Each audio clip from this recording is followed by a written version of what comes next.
before we get to my sister's article and just her giving a quick breakdown of how Black History Month was created. I know a lot of people out there may not be familiar with the story. We are going to familiarize you with that today. But a couple news stories before we get to that.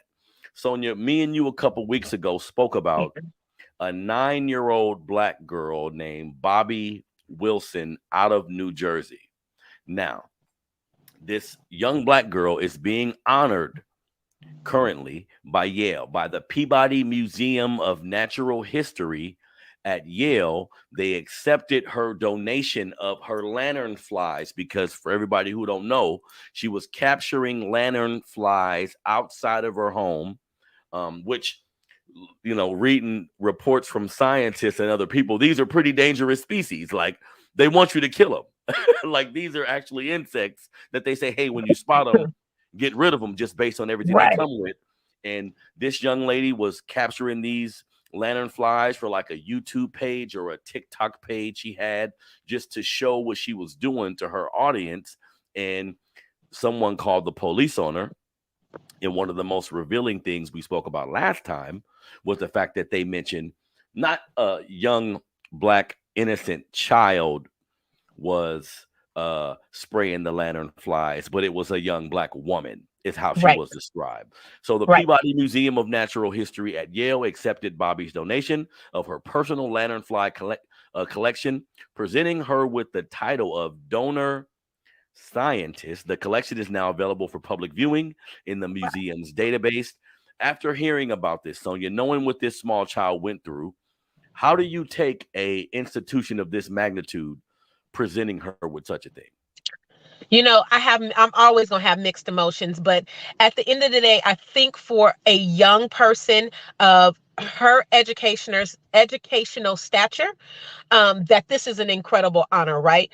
To be recognized as someone who's contributing not only to the field of science, but is contributing to the social justice of the world, right? Because you withstood something that was unjust, and you continue to do your work. The bad part about it is oftentimes organizations and institutions like a Yale, like a Harvard, they make money off of our Black genius, and we don't get the full benefit of what that genius could produce.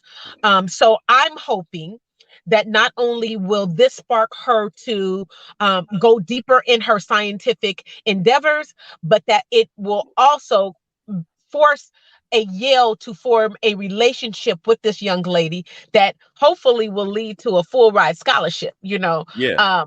That's the translation of dollars and cents that makes sense to me.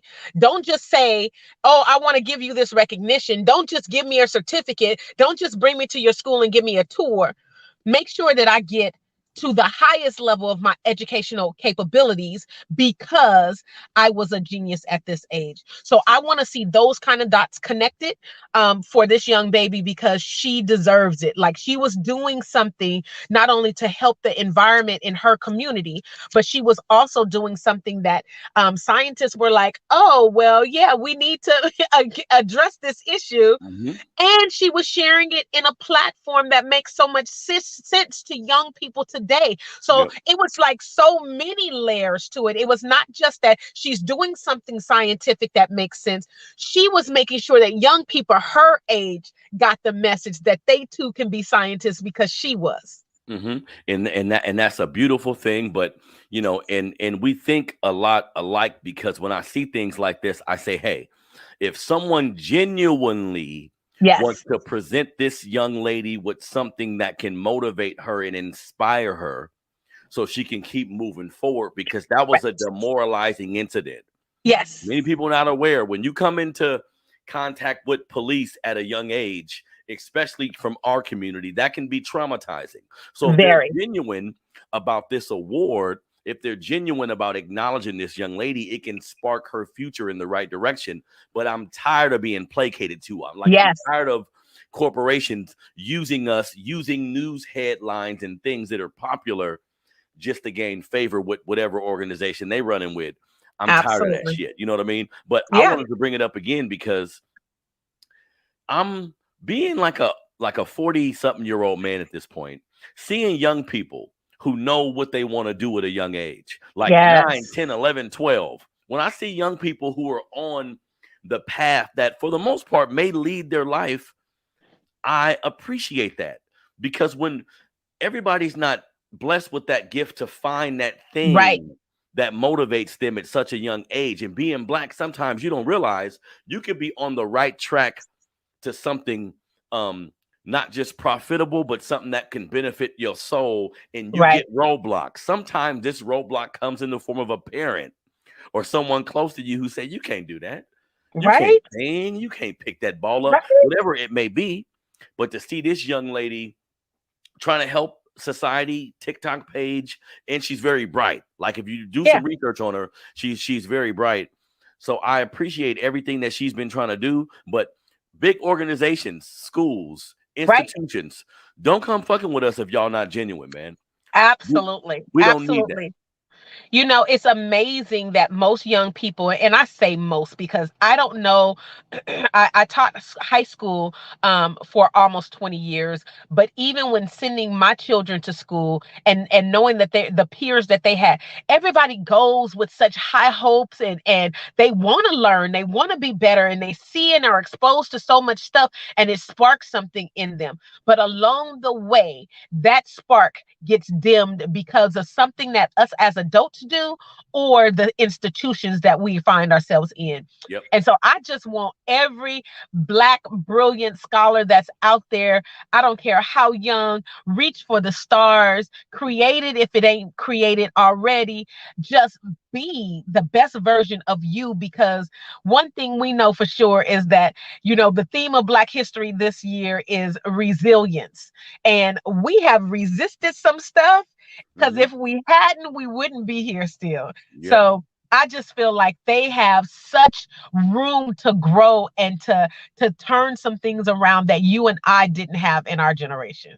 Very true. Very true. And acknowledging this young sister, righting the wrong of what Yeah, happened. If genuine, it could be extremely beneficial. If nefarious, it can put her into more of a deeper hole emotionally. absolutely. You see, and that's why I think the parents involved in these situations should be vetting out the source, just Absolutely. to ask questions like, "Hey, why y'all doing this?" Right. You see, because if you want to potentially, like you said, like, I mean, present her with a scholarship. She 9 now, 6, 7 years, she'll be ready.